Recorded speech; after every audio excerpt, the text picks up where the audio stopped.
Hello दोस्तों, आज की हमारी कहानी है ननद को सबक। अच्छी लगे तो लाइक ज़रूर कीजिएगा। माँ देखो ना, मैंने भाभी से कहा था कि आज खाने में छोले कुलचे बनाना, लेकिन भाभी ने सीधे मुंह जवाब दे दिया कि दीदी रोज़ रोज़ हैवी खाना खाना सेहत के लिए ठीक नहीं है। आज खाने में कुछ हल्का खाना बना लेते हैं। भाभी तो अब सबके सामने जवाब देने लगी है। स्वाति ने अपनी भाभी श्रेया की शिकायत करते हुए कहा। तभी स्वाति की माँ राधिका जी ने बौखलाते हुए बहू श्रेया को आवाज़ लगाई, श्रेया, ओ श्रेया। श्रेया सासू माँ की आवाज़ सुनते ही बाहर आई। क्या हुआ माँ जी? श्रेया ने कहा। तू अपने आप को क्या समझती है? तेरी हिम्मत कैसे हुई मेरी बेटी को सीधे मुंह जवाब देने की? अब तू हमें सिखाएगी कि हमें क्या खाना चाहिए और क्या नहीं? तू इस घर की सिर्फ बहू है और तेरा काम है हम सबकी फरमाइशों को पूरा करना, ना कि हमें यह बताना कि हमारे लिए क्या सही है और क्या नहीं। सास राधिका जी ने श्रेया को डांटते हुए कहा। श्रेया ने भी जवाब देते हुए कहा कि आखिर मैंने दीदी से ऐसा क्या कह दिया माँ जी, जो आप मुझे सुबह सुबह प्रवचन सुना रही हो?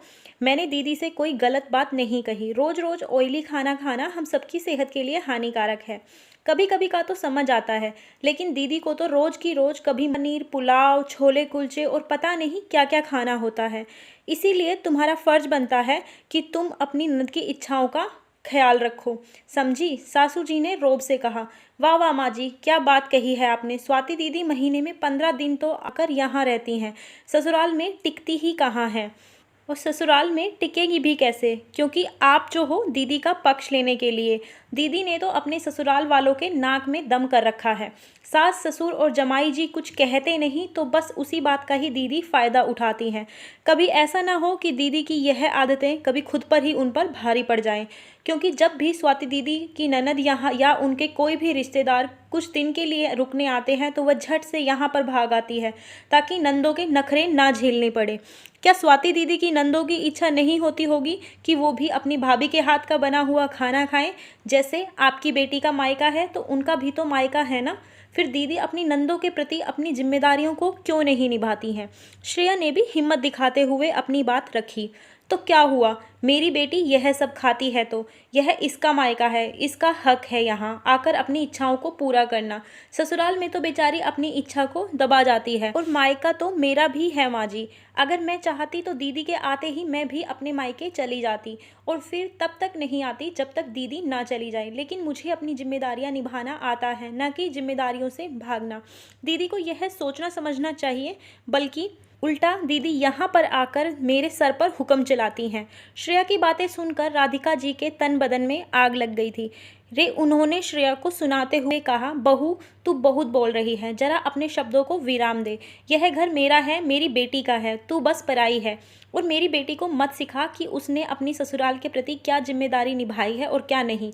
सास राधिका ने कहा।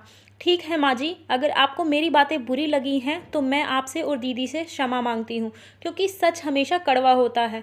जब से दीदी की शादी हुई है तभी से ही मैं दीदी का यह रवैया देख रही हूँ, और जो दीदी ने बोला हमेशा उनकी फरमाइशें पूरी भी की हैं। कभी मैंने दीदी को भला बुरा नहीं कहा, बल्कि सम्मान ही दिया है। लेकिन कल जब तरुण जीजू स्वाति के पति का फ़ोन आया तब उन्होंने बताया कि स्वाति दीदी अपनी जिम्मेदारियों के प्रति समर्पित नहीं है। ऐसा ना हो स्वाति दीदी को हमेशा के लिए अपने घर बैठना पड़ जाए। तरुण जीजू की कर मैं बहुत डर गई थी, इसीलिए आज हिम्मत करके अपनी बात बोल पाई हूँ। माँ जी जानती हूँ यह स्वाति दीदी का मायका है, लेकिन स्वाति दीदी का ससुराल वालों के प्रति भी तो कोई फ़र्ज बनता है कि वह अपनी गृहस्थी संभाले, घर आए हुए मेहमानों का आदर सम्मान करे, आपसी रिश्तों को प्रेम से मजबूत बनाए। अपनी भाभी श्रेया की बात सुनकर स्वाति को अपनी गलती का एहसास हो गया था। उसने अपनी भाभी से कहा, भाभी आप सही कह रही हो, मैं सदा ही अपनी दारियों से भागती रही हूँ, कभी भी अपनी नंदों का आदर सत्कार नहीं किया, बल्कि यहाँ आकर आप पर हुक्म चलाती हूँ। मैं भाभी और बहू दोनों होने का फ़र्ज नहीं निभा पा रही हूँ, इसीलिए ही शायद ससुराल वालों से मेरा रिश्ता मजबूत नहीं बन पाया। मुझे माफ़ कर दो भाभी, आपने मेरी आंखें खोल दी।